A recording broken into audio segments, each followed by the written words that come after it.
Good morning మిత్రమా మిత్రులందరికీ. చూసే మనము పిఐలో భాగంగా మొదటి 6 యూనిట్లు కంప్లీట్ అయినాయి మిత్రమా. మిగతా 6 యూనిట్లు చూస్తే అంటే మనకు పిఐ అకాడమిక్ టెక్స్ట్ బుక్‌లో ఉన్నటువంటి సిలబస్ అంతా కూడా మీ దగ్గరికొచ్చినట్టే మిత్రమా. చూస్తే మరి మనకు 7వ యూనిట్‌గా జనాభా విద్య ఉంది మిత్రమా. జనాభా విద్యలో భాగంగా అసలు జనాభా పరిచయం ఏంటి? జనాభా లెక్కలు ఎప్పుడు ప్రారంభమయ్యాయి? మన భారతదేశంలో మొట్టమొదట ఎప్పుడు ప్రారంభించారు? రేపు 2026, 27లో జరగబోతా ఉన్నాయి. అవి ఎన్నోవి అనే విషయాలన్నీ కూడా మనం ఇక్కడ చదువుతాం మిత్రమా. అదేవిధంగా జనాభా విద్య ఆవశ్యకత. ఎందుకు జనాభా విద్యను ఒక ఉపాధ్యాయుడు తెలుసుకోవాలి? కాబోయేటటువంటి ఉపాధ్యాయుడు ఎందుకు తెలుసుకోవాలి జనాభా విద్య గురించి? అదేవిధంగా అది ఇక్కడ చూసామనమాట. అదేవిధంగా భారతదేశంలో జనాభా యొక్క స్థితిగతులు ఎలా ఉన్నాయి? జనాభా విద్య భారతదేశంలో రూపొందించబడినటువంటి ప్రణాళికలు, కార్యక్రమాలు, జనాభా విద్య కోసము ఎలాంటి ప్రణాళికలు రూపొందించారు భారతదేశంలో అనే విషయాలు ఇక్కడ చదువుతాం. అదేవిధంగా జనాభా విద్య లక్ష్యాలేంటి? జనాభా విద్య యొక్క రంగాలు, అదేవిధంగా జనాభా సుస్థిర అభివృద్ధి అంటే జనాభా ఏ విధంగా అభివృద్ధి చెందాలి అని అంటే మనం ఏ విధంగా ఎలాంటి కార్యక్రమాలు చేపట్టాలనేటటువంటి విషయాన్ని ఇక్కడ చదువుతాం. అదేవిధంగా మహిళా సాధికారత కోసం మన భారత ప్రభుత్వం కానీ భారత రాజ్యాంగం కానీ ఎలాంటి వెసులుబాట్లు కల్పించిందనే విషయాన్ని ఇక్కడ చదువుతాం. లింగ సమానత్వం కోసము మన భారత ప్రభుత్వం కానీ రాష్ట్ర ప్రభుత్వాలు కానీ చేపడుతున్నటువంటి అంశాలు అంటే స్త్రీ పురుషుల మధ్య సమానత్వం కోసము ఎలాంటి చర్యలు చేపడుతున్నారు అనేటటువంటి విషయాన్ని ఇక్కడ చదువుతాం. అదేవిధంగా కౌమార విద్యలో హెచ్ఐవి, ఎయిడ్స్, డ్రగ్స్ అంటే కౌమార దశ అనేది ప్రముఖమైనటువంటి దశ కాబట్టి ఆ కౌమార దశలో పిల్లలు పక్కదారి పట్టకుండా అంటే చెడు అలవాట్లకు లోను కాకుండా ఉండాలి అని అంటే వాళ్ళకు ఏ ఏ విషయాల పట్ల అవగాహన కల్పించాలి? హెచ్ఐవి హ్యూమన్ ఇమ్యూనో వైరస్ అని, అక్వైర్డ్ ఇమ్యూనో డెఫిషియన్సీ సిండ్రోమ్ అని, డ్రగ్స్ జోలికి వెళ్లకుండా ఉండే విధంగా ఇక్కడ చూసాం. అదేవిధంగా కుటుంబము కౌమారుల పట్ల కుటుంబం ఏ విధంగా వ్యవహరించాలి? జనాభా మార్పుకు ప్రధాన కారకాలుగా ఆరోగ్యము, విద్య అంటే జనాభా మార్పుకు ఈ ఆరోగ్యము మరియు విద్య అనేది ఏ విధంగా ప్రముఖ పాత్ర పోషిస్తున్నాయనేది చూస్తాం. అదేవిధంగా జనాభా విస్తరణ, నగరీకరణ, పట్టణీకరణ, వలసలు అంటే గ్రామాల నుంచి ప్రజలు పట్టణాలలోకి ఎందుకు వెళ్తున్నారు? పట్టణీకరణ పెరుగుతూ ఉంది, గ్రామాలలో జనాభా తగ్గుతూ ఉంది, దీనికి గల కారణాలు ఏంటి? వలసలు ఎందుకు జరుగుతూ ఉన్నాయి అనే విషయాన్ని ఇక్కడ చదువుతాం. అదేవిధంగా జనాభా విద్య యొక్క వ్యూహం అంటే టెక్నిక్ మిత్రమా. మరి జనాభా విద్య యొక్క వ్యూహం ఏంటి? అది ఎందుకు మనకు ఒక ఉపాధ్యాయుడు తెలుసుకోవాలి అని అంటే సంస్థాగతమైనటువంటి వ్యూహాలు, సమైక్యత వ్యూహము, సహపాఠ్య ఉపగమం, విద్యా ప్రణాళిక అమలు వ్యూహాలు, ఇవన్నీ కూడా జనాభా విద్యలో ఉన్నటువంటి టాపిక్స్ మిత్రమా. ఇది మనకు 7th యూనిట్గా పిఐలో భాగంగా ఉన్నటువంటి యూనిట్ జనాభా విద్య. మరి చూస్తే తర్వాత మనకు ఇందులోనే మనకు జనాభా విద్యలో భాగంగా మనకు ఇంకో టాపిక్ ఏముంది అని అంటే జీవన నైపుణ్యాలు అనేది ఉంది మిత్రమా. జీవన నైపుణ్యాలు అంటే ఏంటి అని అంటే నిత్య జీవితంలో ఎదురయ్యేటటువంటి సమస్యలను పరిష్కరించుకోవడానికి, మన ప్రవర్తనలో మార్పు చేసుకోవడానికి కావాల్సినటువంటి సామర్థ్యాలే జీవన నైపుణ్యాలు. నువ్వు రోడ్డు మీద వెళ్తున్నావు, అకస్మాత్తుగా నీకు ఒక సంఘటన ఎదురైంది, ఆ సంఘటన నుంచి నిన్ను ఎలా రక్షించుకుంటావు, అదేవిధంగా నీ నిత్య జీవితంలో ఎదురయ్యేటటువంటి సమస్యలను పరిష్కరించుకోవడానికి నువ్వు ఏ విధంగా అయితే ఆలోచిస్తావో, నీలో ఎటువంటి సామర్థ్యాలను పెంపొందించుకుంటావో అవే జీవన నైపుణ్యాలు. ఆ జీవన నైపుణ్యాలు మనకు 3 రకాలుగా ఇచ్చాడు మిత్రమా. ఆలోచన నైపుణ్యాలు, సామాజిక నైపుణ్యాలు, సంప్రదింపు నైపుణ్యాలని. ఆలోచన నైపుణ్యాలలో స్వయం అవగాహన, నిర్ణయాలు తీసుకోవడం, సృజనాత్మకంగా ఆలోచించడం, విమర్శనాత్మకంగా ఆలోచించడం, సమస్యను పరిష్కరించుకోవడం అనేటటువంటి నైపుణ్యాలను ఆలోచన నైపుణ్యాలుగా ఇచ్చాడు. మరి సామాజిక నైపుణ్యాలలో చూస్తే వ్యక్తుల మధ్య పరస్పర సంబంధాలు, సమర్థవంతంగా మాట్లాడగలగడం, సానుభూతి, ఇవన్నీ కూడా సామాజిక నైపుణ్యాల కింద ఇచ్చాడు. మరి సంప్రదింపు నైపుణ్యాల కింద చూస్తే ఉద్వేగాలను, భావాలను అదుపులో పెట్టుకోవడం, సమవయస్కుల నుండి ఒత్తిడిని అధిగమించడం, ఇవి సంప్రదింపు నైపుణ్యాల నుండి ఇచ్చాడు. మరి కౌమార విద్యలో ఉపాధ్యాయుడి యొక్క పాత్ర ఎలా ఉండాలి? కౌమార విద్యలో పాఠశాల యొక్క పాత్ర ఎలా ఉండాలి? కౌమారుల పట్ల సమాజం ఏ విధంగా వ్యవహరించాలనేటటువంటి విషయాన్ని మనకు జనాభా విద్యలో జీవన నైపుణ్యాలు అనేటటువంటి పాఠంలో వివరించాడు మిత్రమా. చూస్తే మరి తర్వాత మనకున్నటువంటి యూనిట్ 8వ యూనిట్ విద్యలో సమాన అవకాశాలు అనేటటువంటి యూనిట్ ఉంది మిత్రమా. విద్యలో సమాన అవకాశాలు కల్పించుటకు భారత ప్రభుత్వం చేపట్టినటువంటి కార్యక్రమాలు ఏమున్నాయో చూస్తే ఉచిత పుస్తకాలు, ఉపకార వేతనాలు, అదేవిధంగా ఐటీడీఎల్గా గుర్తింపు, ఇంటిగ్రేటెడ్ ట్రైబల్ డెవలప్మెంట్ ఏజెన్సీలు అంటే మనకు ఈ ఐటీడీఎల్లలో కేవలం గిరిజనులకు మాత్రమే రిజర్వేషన్లు ఎక్కువగా ఉంటాయి, బయటి వాళ్ళకి రిజర్వేషన్లు తక్కువగా ఉంటాయి. మొత్తంగా విద్యలో సమాన అవకాశాలు కల్పించుటకు భారత ప్రభుత్వం చేపట్టిన చేపట్టినటువంటి చర్యలు చూస్తే బాలికలకు ప్రత్యేక కోర్సులు, విశ్వవిద్యాలయాలు, అదేవిధంగా స్త్రీలకు రిజర్వేషన్లు, త్రిభాషా సూత్రము, మనకు మాతృభాషలోనే బోధన జరగాలి. ఎప్పుడైతే త్రిభాష వచ్చిందో, ఎవరైతే ఏ ప్రాంతీయ భాష అయితే ఉంటుందో వాళ్ళు అది ప్రథమ భాషగా పెట్టుకొని మిగిలినవి హిందీ ఇంగ్లీషును బోధించవచ్చు. ఇలా త్రిభాష సూత్రాన్ని మనకు 1965లో ఇందిరాగాంధీ టైంలో తీసుకొచ్చారు మిత్రమా. ఈ వివరణ అంతా కూడా మనకు తెలుగు మెథడాలజీలో ఉంది, నేను చెప్తాను. అలా మనకు అంటే విద్యలో సమాన అవకాశాలు కల్పించడం కోసము ఉచిత పుస్తకాలు, ఉపకార వేతనాలు, ఐటీడీఎల్గా గుర్తింపు, బాలికలకు ప్రత్యేక కోర్సులు, విశ్వవిద్యాలయాలు, స్త్రీలకు రిజర్వేషన్లు, త్రిభాష సూత్రం అమలు, ఇవన్నీ కూడా మనం చూస్తాం మిత్రమా. అదేవిధంగా మరి విద్యలో సమాన అవకాశాల కోసం వేసిన వివిధ కమిటీలు ఏంటి అని అంటే సార్జెంట్ ప్రణాళిక 1944, కొఠారి కమిషన్ 1964-66, జాతీయ విద్యా విధానం 1986. చూడండి, ఇవి మనం ఆల్రెడీ పిఐలో భాగంగా చదివాం, మళ్ళీ ఇక్కడ వచ్చాయి. అంటే అక్కడ మొదటి యూనిట్లో చదివాం, మళ్ళీ ఇక్కడ వచ్చాయి. అంటే అక్కడ చదివితే ఇక్కడ ఈజీ అవుతుంది, అంటే మనం ఇక్కడ చదవాల్సిన అవసరం ఉండదు. అలా టెక్నిక్గా ఆలోచించండి మిత్రమా. ఎక్కడైనా సరే ఒక చోట దాన్ని పర్ఫెక్ట్గా నేర్చుకోవాలి ఎప్పుడైనా సరే, అప్పుడు మనకి ఇక్కడ ఈజీ అవుతుంది. సార్జెంట్ ప్రణాళిక విద్యలో సమాన అవకాశాలు కల్పించుటకు ఎలాంటి సూచనలు చేసింది, కొఠారి కమిషన్ ఏం సూచనలు చేసింది, జాతీయ విద్యా విధానం 1986 ఏ విధమైనటువంటి సూచనలు చేసిందన్న విషయాన్ని ఇక్కడ చూసాం. మరి స్త్రీ విద్యపై వేసినటువంటి కమిటీలు అవి చేసిన సూచనలు ఏంటి అని అంటే వుడ్స్ డిస్పాచ్, హంటర్ కమిషన్, ఆటా కమిటీ, 1848లో మొదటి బాలికల పాఠశాల ఏర్పాటు చేశాడు జ్యోతిరావు పూలే గారు. మనకు మొట్టమొదటి బాలికల పాఠశాలను ఏర్పాటు చేసినటువంటి వ్యక్తి భారతదేశంలో జ్యోతిరావు పూలే గారు, మహాత్మా జ్యోతిరావు పూలే గారు. ఆయన భార్య సావిత్రిబాయి పూలే గారు భారతదేశంలో మొట్టమొదటి మహిళా ఉపాధ్యాయురాలుగా నిలిచింది. ఆమె దినోత్సవం, ఆమె జయంతి జనవరి 3నే మనము మహిళా ఉపాధ్యాయ దినోత్సవంగా జరుపుకుంటున్నాం. అలా మనకు 1848లో మొట్టమొదటి బాలికల పాఠశాలను ఏర్పాటు చేసింది మహాత్మా జ్యోతిరావు పూలే గారు. అంటే స్త్రీ విద్య కోసము ఇవన్నీ కూడా ఎలా పనిచేసాయి అనేది మనం చూసాం. ఈశ్వరచంద్ర విద్యాసాగర్ గారు, మనకు దక్షిణ భారతదేశ విద్యాసాగరుడు అని మనం కందుకూరి వీరేశలింగం పంతులు గారిని పిలిచాం, మనం అదంతా చూసాం అక్కడ. అదేవిధంగా బ్రహ్మ సమాజం, రాజా రామ్మోహన్ రాయ్ గారు, అదేవిధంగా పార్సీ సమాజం, ఇవన్నీ కూడా స్త్రీ విద్య పట్ల ఎలాంటి సూచనలు చేశాయి అనేటటువంటి విషయాన్ని చూసాం. అదేవిధంగా మరి ఆర్టికల్ 15(3) ప్రకారము స్త్రీలకు సంబంధించినటువంటి ప్రత్యేక చర్యలు చేపట్టే అధికారాన్ని ప్రభుత్వానికి ఇచ్చింది రాజ్యాంగము. ఆర్టికల్ 15(1) ప్రకారము అదేవిధంగా లింగ వివక్షతను ప్రదర్శించరాదు. నువ్వు అంటే స్త్రీ నువ్వు తక్కువ, పురుషుడు నువ్వు ఎక్కువ అనేటటువంటి లింగ వివక్షత పాటించరాదు, ప్రదర్శించరాదు అనేటటువంటి విషయాన్ని మనకు ఆర్టికల్ 15 అందులో సబ్ ఆర్టికల్ 1 అనేది లింగ వివక్షతను ప్రదర్శించరాదు అనేది చెప్తుంది. అంటే మొత్తంగా స్త్రీల విద్య కోసము పనిచేసేటటువంటి కమిటీలు కానీ ఆర్టికల్స్ విషయాలను మనకి ఇక్కడ ఇచ్చాడు మిత్రమా.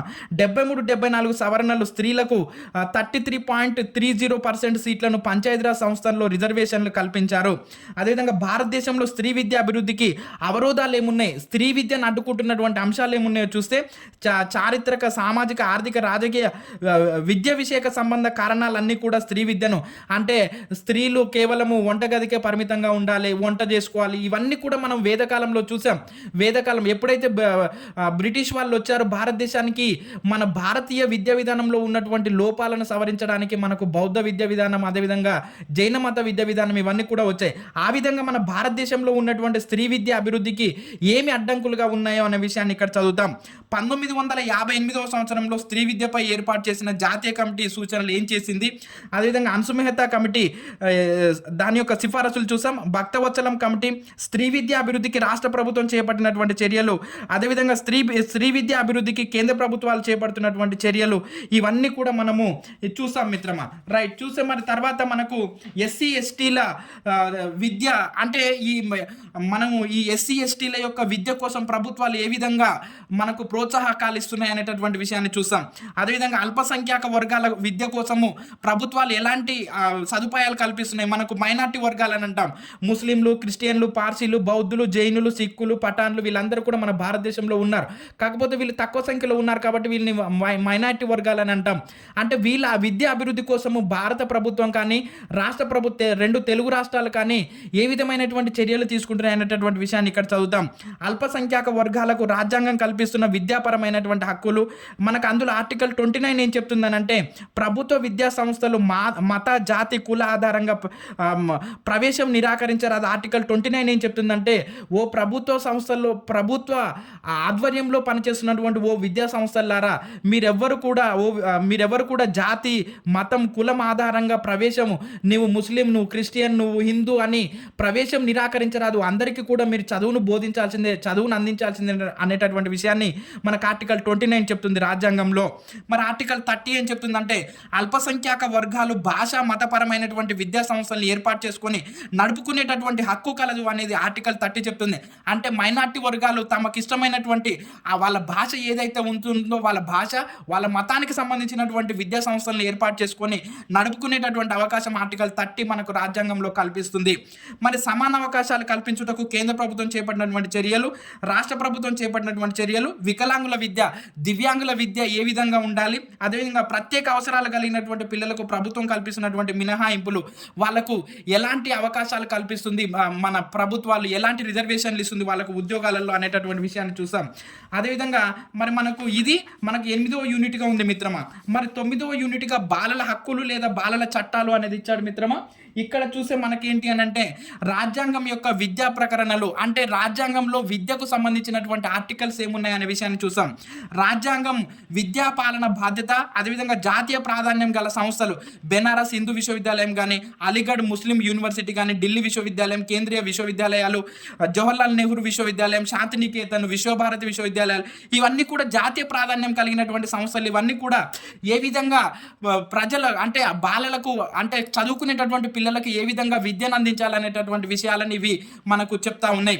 అదేవిధంగా సాంకేతిక సంస్థలు, కేంద్ర ఏజెన్సీలు, సంస్థలు, సమన్వయం, ప్రమాణాల నిర్ణయం, ఇవన్నీ కూడా మనం బాలల హక్కులు చట్టాలు అనేటటువంటి విషయంలో చూస్తాం. విద్యకు సంబంధించిన ఆర్టికల్స్ రాజ్యాంగంలో ఏమున్నాయనే విషయాన్ని పేర్కొన్నాడు మిత్రమా. ఆర్టికల్ 45, 46, 28, 29, ఆర్టికల్ 30లో సబ్ ఆర్టికల్ 1, ఆర్టికల్ 30లో సబ్ ఆర్టికల్ 2, అదేవిధంగా ఆర్టికల్ 350, ఆర్టికల్ 351, ఆర్టికల్ 15, ఆర్టికల్ 16, ఇవన్నీ కూడా మనకు రాజ్యాంగంలో విద్య గురించి చెప్తున్నటువంటి ఆర్టికల్స్. మనకు తెలుసు విద్యను 1976 సంవత్సరంలో 42వ రాజ్యాంగ సవరణ ద్వారా దాన్ని ఉమ్మడి జాబితాలో చేర్చడం జరిగింది. మనకు 3 జాబితాలు ఉంటాయి, కేంద్ర జాబితా, రాష్ట్ర జాబితా, ఉమ్మడి జాబితా అని. ఇప్పుడు ప్రస్తుతం విద్య అనేది ఉమ్మడి జాబితాలో ఉంది. అదేవిధంగా మరి భారత రాజ్యాంగం హక్కులు, మనకు ప్రాథమిక హక్కులు ఉన్నాయి మిత్రమా. మనం వీటిని ఎలా గుర్తుపెట్టుకోవాలి అని అంటే సాసాపి మాసారా అని గుర్తుపెట్టుకుంటే ఈజీ ఉంటుంది మిత్రమా. ఇవి 6 ఉంటాయి, మనకి ఇంతకుముందు 7 ఉంటే వాటి నుండి ఆస్తి హక్కును తొలగించారు. అదంతా విషయం మనం లోపలికి వెళ్ళి చదువుతాం. ఇది మనం 6 హక్కులను ఎలా గుర్తుపెట్టుకోవాలి అని అంటే సాసాపి మాసారా అని గుర్తుపెట్టుకోవాలి. సమానత్వపు హక్కు, స్వాతంత్రపు హక్కు, పీడనాన్ని నిరోధించే హక్కు, మత స్వాతంత్రపు హక్కు, సాంస్కృతిక విద్యా విషయక హక్కు, రాజ్యాంగ పరిహారపు హక్కు. మరి మనకు సమానత్వపు హక్కు అనే హక్కు గురించి తెలుపుతున్నటువంటి ఆర్టికల్స్ 14 నుంచి 18 వరకు కలవు. అదేవిధంగా స్వాతంత్రపు హక్కు గురించి 19 నుంచి 22 వరకు ఉన్నటువంటి ఆర్టికల్స్ తెలుపుతాయి. పీడనాన్ని నిరోధించే హక్కు 23, 24 ఆర్టికల్స్ చెప్తున్నాయి. మత స్వాతంత్రపు హక్కు గురించి 25 ఆర్టికల్ చెప్తుంది.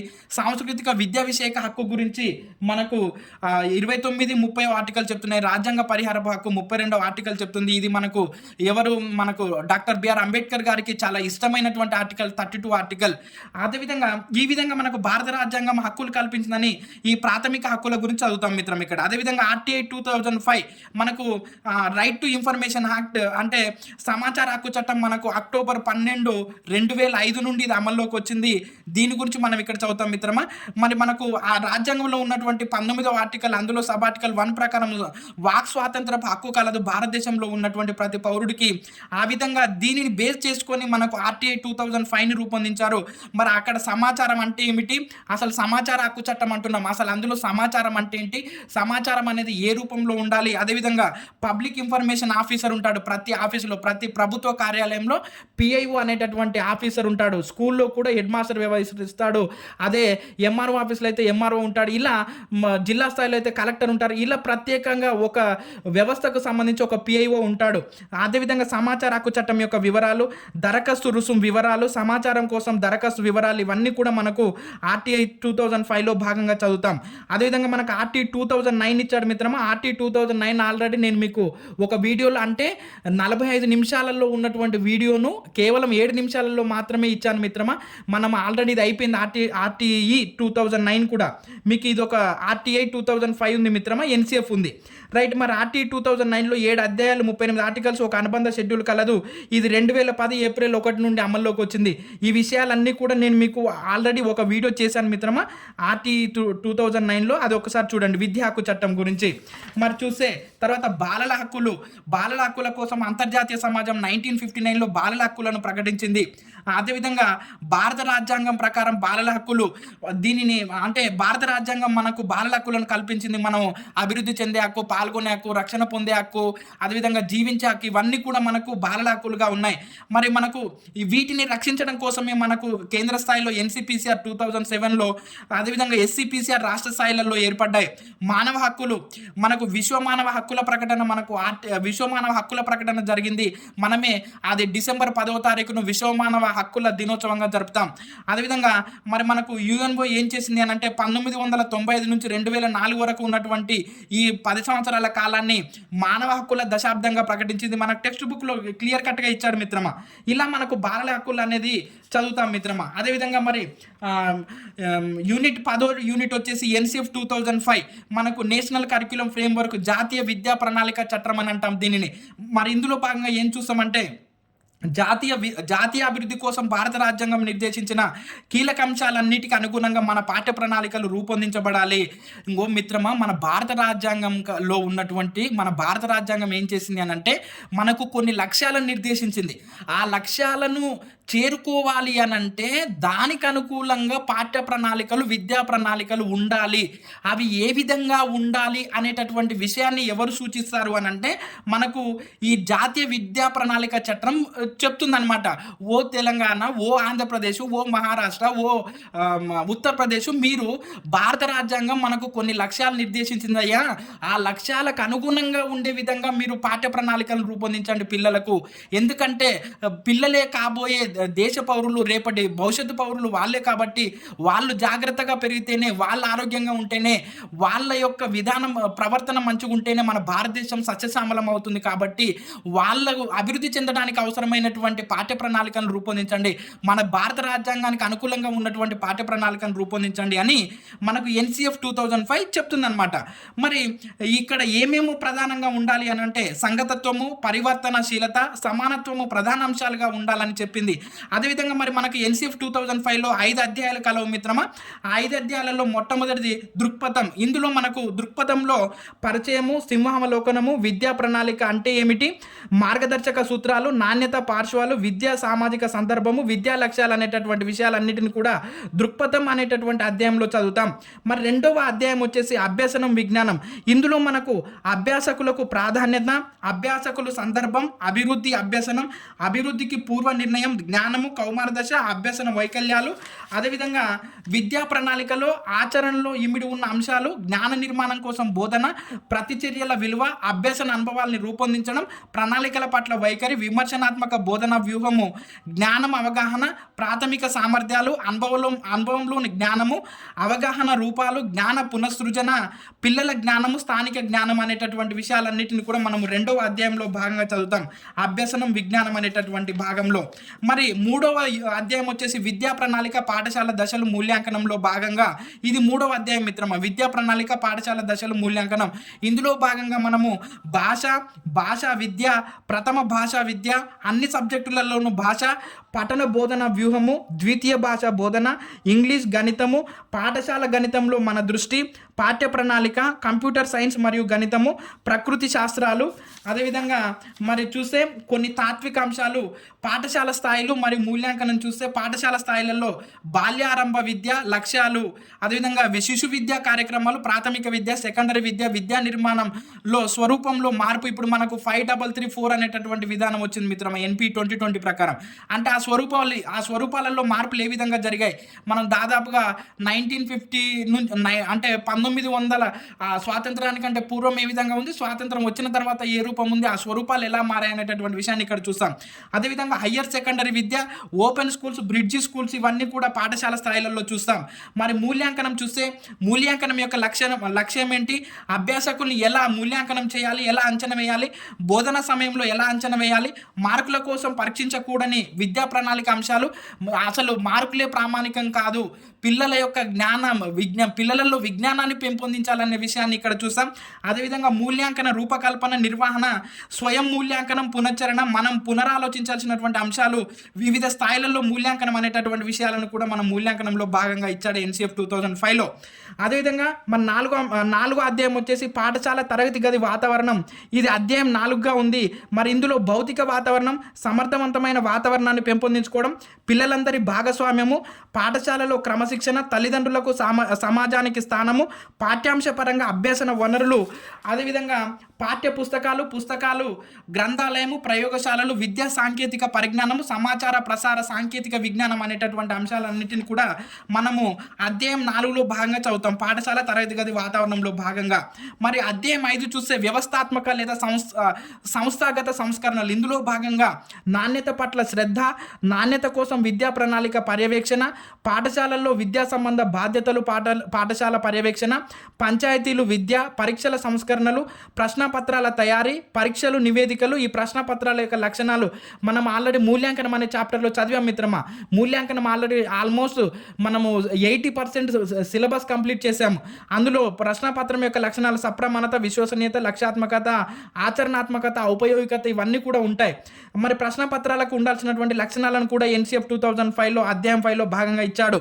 ఇతర స్థాయిలోని ప్రవేశ పరీక్షలు, బోర్డు పరీక్షలు, బహుళ పాఠ్య గ్రంథాలు, నూతన ప్రయత్నాలకు ప్రోత్సాహము, వినూత్న పద్ధతిలో ప్రోత్సహించడం, సాంకేతిక విజ్ఞానాన్ని వినియోగించుకోవడము, నూతన భాగస్వామ్యము, స్వచ్ఛంద సంస్థలు, పౌర సమాజం, ఉపాధ్యాయ సంఘాల పాత్ర, ఇవన్నీ కూడా మనకు అధ్యాయం 5లో భాగంగా NCF 2005లో భాగంగా చదువుతాం మిత్రమా. సో చూసే మరి మనకు 11వ యూనిట్గా విద్యారంగంలో నూతన పోకడలు అనేటటువంటి విషయాన్ని ఇచ్చాడు మిత్రమా. ఇందులో మనము పెట్టుబడిగా విద్య, అదేవిధంగా SSC యొక్క లక్ష్యాలు. మనకు 2001 సంవత్సరంలో SSC స్థాపించబడింది, సర్వశిక్ష అభియాన్. దీని యొక్క లక్ష్యాలు ఏంటి, అదేవిధంగా గురుకుల పాఠశాలలు అంటే ఏంటి, గురుకుల పాఠశాలల యొక్క ప్రత్యేకతలు ఏంటి, నెబ్జెల్ కార్యక్రమం మీద ఆల్రెడీ మనం చెప్పాం మిత్రమా. ఈ నెబ్జెల్ కార్యక్రమం యొక్క లక్ష్యాలు, ఎక్కడైతే స్త్రీల యొక్క అక్షరాస్యత తక్కువగా ఉంటుందో జాతీయ అక్షరాస్యతతోటి పోల్చినప్పుడు, అదేవిధంగా స్త్రీల సంఖ్య ఎక్కువగా ఉన్నప్పుడు అక్కడ ఏర్పాటు చేశారు నెబ్జెల్ అనేటటువంటి కార్యక్రమాన్ని. అదేవిధంగా RMSE యొక్క లక్షణాలు, అదేవిధంగా RMSE యొక్క లక్ష్యాలు ఏంటి, RMSE ఎప్పుడు స్థాపించబడింది, KGBVs అంటే కస్తూర్బా గాంధీ బాలికల విద్యాలయాలు ఏ విధంగా పనిచేస్తున్నాయి, వాటి యొక్క లక్ష్యాలు ఏంటి అనే విషయాన్ని చూస్తాం. అదేవిధంగా సక్సెస్ స్కూల్స్, అదేవిధంగా సార్వత్రిక విద్యా సంస్థలు, సాక్షర భారత మిషన్, మిడ్ డే మీల్స్. మనకు మిడ్ డే మీల్స్ అనేది కీలకమైన పాత్ర పోషిస్తుంది మిత్రమా టెట్ DSCలో. ఈ మిడ్ డే మీల్స్ ఏ విధంగా మనం ఎప్పుడు ప్రారంభించాం, 1925లో మద్రాస్ మున్సిపల్ కార్పొరేషన్లో. ఆ తర్వాత దాన్ని సుప్రీంకోర్టు అన్ని రాష్ట్రాలు కూడా అమలు చేయాలని చెప్పింది. ఇదంతా మనకు చూస్తాం మిత్రమా. అదేవిధంగా నవోదయ విద్యాలయాల లక్ష్యాలు, ICT information and communication technology project ఏ విధంగా అమలు చేయబడుతుంది అనే విషయాన్ని అంతా కూడా మనము యూనిట్ 11లో భాగంగా ఇచ్చాడు మిత్రమా. మరి చూస్తే మనకు 12వ యూనిట్గా విద్యా పరిపాలన నిర్వహణ అనేటటువంటి అంశం ఉంది మిత్రమా. ఈ 12వ యూనిట్కు చూస్తే విద్యా పాలన నిర్వహణ అంటే అసలు విద్యా పరిపాలన ఎలా ఉండాలి, దాని అర్థం ఏంటి, నిర్వచనాలు ఏంటి అనేటటువంటి విషయాన్ని ఇచ్చాడు. విద్యా పాలన అంటే మనకు స్కూళ్ళని ఎలా మేనేజ్ చేయాలనేటటువంటి విషయాలన్నింటినీ కూడా, ఎందుకు అవి మనకు ప్రముఖ పాత్ర పోషిస్తున్నాయి అనేటటువంటి విషయాలను మనం ఈ విద్యా పాలన ఉద్దేశాలలో చూస్తాం. అదేవిధంగా హెడ్ మాస్టర్కు ఉండవలసినటువంటి లక్షణాలు ఇచ్చాడు మిత్రమా. ప్రత్యేక అర్హతలు ఉండాలి, ప్రజ్ఞ ఉండాలి, విద్యా ప్రావీణ్యం ఉండాలి, నిర్వహణ సామర్థ్యం ఉండాలి, శారీరక మానసికంగా ఆరోగ్యంగా ఉండాలి, మంచి మూర్తిమత్వాన్ని, పర్సనాలిటీని కలిగి ఉండాలి, అదేవిధంగా నాయకత్వ లక్షణాలు కలిగి ఉండాలి, మంచి తీర్పు ఇవ్వగలగాలి, అదేవిధంగా మానవ సంబంధాలను నెలకొల్పుకునేటటువంటి సామర్థ్యం ఉండాలి, గొప్ప తాత్వికుడిగా ఉండాలి, అంకిత భావం ఉండాలి అతని ఉద్యోగం పట్ల, అదేవిధంగా ఆత్మవిశ్వాసం ఉండాలి, నైతికత, సమగ్రత, ఇతర సాధారణ గుణాలన్నీ కూడా ఒక ప్రధానోపాధ్యాయుడికి, స్కూల్ హెడ్ మాస్టర్కి ఉండవలసినటువంటి లక్షణాలన్నిటినీ కూడా మనకి ఇక్కడ పేర్కొన్నాడు మిత్రమా. చూడండి ఎంత జాగ్రత్తగా రాశాడో టెక్స్ట్ బుక్లో. అదేవిధంగా హెడ్ మాస్టర్ ఏ విధమైనటువంటి పాత్రలు పోషిస్తాడు ఒక స్కూల్ హెడ్ మాస్టర్ అంటే, ఒక పర్యవేక్షకుడిగా, మార్గదర్శకుడిగా, విద్యా ప్రమాణాలు పరిరక్షించే పరిరక్షకుడిగా, కాలక్రమ పట్టికల రూపకర్త, టైం టేబుల్ను రూపొందిస్తాడు, అదేవిధంగా సహపాఠ్య కార్యక్రమాల నిర్వాహకుడిగా, ఇవన్నీ కూడా హెడ్ మాస్టర్ నిర్వహించాల్సినటువంటి బాధ్యతలుగా ఇచ్చాడు. అదేవిధంగా మరి హెడ్ మాస్టరు ఈ నిర్వహించాల్సినటువంటి ఇతర విషయాలు చూస్తే, బోధనాభ్యసన కార్యక్రమాలు, పరీక్షల నిర్వహణ, సహపాఠ్య కార్యక్రమాల పర్యవేక్షణ, మార్గదర్శకుడు ఎవరెవరికి ఉండాలి, తన కింద పనిచేస్తున్నటువంటి ఉపాధ్యాయులకు, విద్యార్థులకు, తల్లిదండ్రులకు, బోధనేతర సిబ్బందికి, సమాజానికి, ఉన్నతాధికారులందరికీ కూడా హెడ్ మాస్టర్ అనేటాయన మార్గదర్శకుడిగా ఉండాలి, జవాబుదారీగా ఉండాలి, ప్రతినిధిగా ఉండగలగాలి అనేటటువంటి విషయాన్ని మనకు ఇక్కడ చెప్పాడు. అదేవిధంగా విద్యా ప్రమాణాల పరిరక్షకుడిగా, సంస్థాగత మూల్యాంకనకర్తగా హెడ్ మాస్టర్ వ్యవహరించాలి. హెడ్ మాస్టర్ యొక్క ప్రాధాన్యత, కీలక అంశాలు, కీలక పాత్రలేంటి, కీలకమైనటువంటి అతను పోషించాల్సినటువంటి విధులేంటి అనే విషయాలన్నీ కూడా చెప్పాడు. మరి పాలనా పరంగా హెడ్ మాస్టర్ అనేటాయన ఎలాంటి పాత్రలు పోషిస్తాడు అని అంటే, పాఠశాల అభివృద్ధి కోసం ప్రణాళికలు రచించుకోవాలి, ఉపాధ్యాయులను ఏ విధంగా మనము మేనేజ్ చేయాలి, ఉపాధ్యాయులందరినీ కూడా తను చెప్పినట్టు వినే విధంగా ఎలా అతను వ్యవహరించాలనేటటువంటి విషయాలు చూసాం. విద్యార్థులు, అదేవిధంగా కార్యాలయ సిబ్బంది, తల్లిదండ్రులు, సమాజము, పై అధికారులు, వనరుల సమీకరణ పర్యవేక్షణ, పాఠశాల పరిసరాల పర్యవేక్షణ, పాఠశాల ఆఫీసు పర్యవేక్షణ, పాఠశాల అభివృద్ధి అంశాల పర్యవేక్షణ, వసతి గృహాల పర్యవేక్షణ, సాధారణ సమావేశాలు, ఇవన్నీ కూడా హెడ్ మాస్టర్ యొక్క ఆధ్వర్యంలో నిర్వహించబడతాయి, జరపబడతాయి మిత్రం. ఇవన్నీ కూడా వసతి గృహాల పర్యవేక్షణ కానీ, సాధారణ సమావేశాలు కానీ, పాఠశాల ఆఫీసు పర్యవేక్షణ కానీ, అదేవిధంగా ఆ పాఠశాలకు కావాల్సినటువంటి వనరులు కానీ వాటిని సమీకరించుకోవడం కానీ, వాటిని ఎలా మనము అమలు చేయాలి, వచ్చినటువంటి నిధులను అనే మొత్తం విషయాలను కూడా హెడ్ మాస్టరు ఈ పాత్రలు పోషిస్తాడనేటటువంటి విషయాన్ని చెప్పాడు. మరి చూస్తే మనకు అత్యవసర సమావేశాలు నిర్వహించడం, పాఠశాల సమాజం మధ్య సంబంధము, సంస్థాగత ప్రణాళికల తయారీలో హెడ్ మాస్టర్ యొక్క పాత్ర, ఇవన్నీ కూడా మనకు 12వ యూనిట్లో భాగంగా ఇచ్చాడు మిత్రమా. మనకు పిఐలో మొత్తంగా 12 యూనిట్లు ఉన్నాయి మిత్రమా. 1 నుండి 6 యూనిట్లు ఒక వీడియోలో వచ్చాయి, అదేవిధంగా 7 నుంచి 12 యూనిట్లు ఒక వీడియోలో వచ్చాయి మిత్రమా. అంటే ఇప్పుడు నీ దగ్గర 10 మార్కుల డిఎస్సిలో 10 మార్కులు వచ్చేటటువంటి సిలబస్ అంతా కూడా నీ దగ్గరకు వచ్చేసింది మిత్రమా. వీటి మీద నువ్వు అవగాహన చేసుకోవాల్సినటువంటి అవసరం ఉంది. ఫస్ట్ మనకు సిలబస్ మీద గ్రిప్ వస్తే మనం ఏదైనా చేయొచ్చు మిత్రమా. ఫస్ట్ మనము సిలబస్ను బాగా నోటేట్ చేసుకోవడానికి ప్రయత్నం చేయాలి. ఈ విధంగా ఈ 12 యూనిట్ల సిలబస్ను నోటేట్ చేసుకోవడానికి ప్రయత్నం చేయండి మిత్రమా. అసలు ఆ యూనిట్ మనకి ఏం ఫస్ట్ ఒక యూనిట్ను తీసుకున్నప్పుడు ఆ యూనిట్ మనకి ఏం చెప్పదలుచుకుంది అనేటటువంటి విషయాన్ని గ్రహించాలి మిత్రమా. ఫర్ ఎగ్జాంపుల్ చూడండి, 12వ యూనిట్ విద్యా పరిపాలన నిర్వహణ అనేటటువంటి యూనిట్ ఉంది. అసలు ఇక్కడ విద్య అంటే ఏంటి, పరిపాలన అంటే ఏంటి, నిర్వహణ అంటే, ఇక్కడ 3 రకాల పదాలు ఉన్నాయి. పరిపాలన ఉంది, విద్య ఉంది, నిర్వహణ ఉంది. దేని పరిపాలించాలి? విద్యను పరిపాలించాలి. ఎవరు పరిపాలించాలి? హెడ్ మాస్టర్, అతని పై అధికారులు పరిపాలిస్తారు. ఎలా పరిపాలించాలి అంటే ఏకచక్రాధిపత్యంగానే, లేకపోతే అందరినీ సమన్వయం చేసుకుంటున్నా అంటే, ఒక యూనిట్ మనకు ఏం చెప్పదలుచుకుంది, ఆ యూనిట్ చదివితే నీకేం అర్థం కావాలి అనేటటువంటి విషయాన్ని మొదటగా మీరు అర్థం చేసుకోవడానికి ప్రయత్నం చేయండి మిత్రమా. ఈ విధంగా మనకు పిఐలో భాగంగా ఉన్నటువంటి 12 యూనిట్లు కూడా కంప్లీట్ అయ్యాయి మిత్రమా ఈ వీడియోతో. సో మీకు ఒక్కొక్క యూనిట్ను నేను జాగ్రత్తగా వివరించుకుంటూ వస్తాను మిత్రమా. పిఐ టెక్స్ట్ బుక్ మొత్తం కూడా రాశాను, నోట్బుక్. సో ఆ విధంగా అందులో ఉన్నటువంటి ప్రతి యూనిట్ను నేను కంప్లీట్గా వివరించుకుంటూ వస్తాను మిత్రమా. ఇది మన సిలబస్. సో ఖచ్చితంగా మన వీడియోను లైక్ చేయండి, సబ్స్క్రైబ్ చేయండి, షేర్ చేయండి మిత్రమా. మీరు కొట్టేటటువంటి లైకే మన వీడియో ముందుకు వెళ్తుంది మిత్రమా. ఒక చిన్న లైకే కదా మిత్రమా. సో మీరు ఖచ్చితంగా లైక్ చేస్తారని మీ మిత్రుడు శివ.